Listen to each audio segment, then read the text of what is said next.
রাত্রি দখল করতে হবে, আর সেই গলার আওয়াজ এত দূর এত জোর আনতে হবে যাতে সুপ্রিম কোর্টের দরজা জানলাগুলো যেন কেঁপে যায়। কতটা আওয়াজ আমাদের তুলতে হবে, কতটা চিৎকার যেন, কতটা জোর যেন, কতটা মনের জোর যেন আমাদের গলায় থাকে, এই অনুরোধ আমি রাখছি। ধন্যবাদ।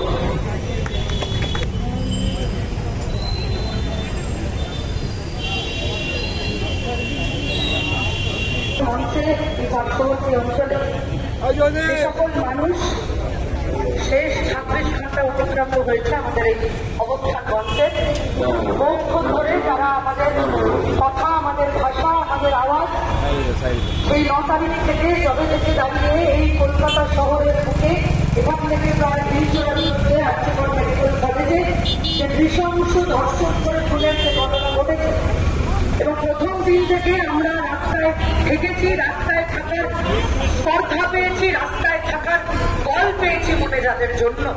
প্রথমেই আমাদের সংগঠন ভারতের ছাত্র ফেডারেশনের পক্ষ থেকে তাদের সকলকে আমরা যে সাধারণ প্রশাসন একজন ধর্ষককে এবং একাধিক ধরে গতকাল হচ্ছে আমার এই পশ্চিমবাংলায় হচ্ছে বিল, অপরাধিকা বিল হচ্ছে পাস করেছে এই রাজ্যের সরকার, মুখ্যমন্ত্রী বলে দিয়েছেন। আমরা বলছি ওই পার্কশিট থেকে আরম্ভ করে আর্জিকর এই রাজ্যের বুকে যতগুলো ধর্ষণকারী হিসেবে এই বাংলার বুকে কলঙ্কের নাম হচ্ছে মমতা ব্যানার্জি।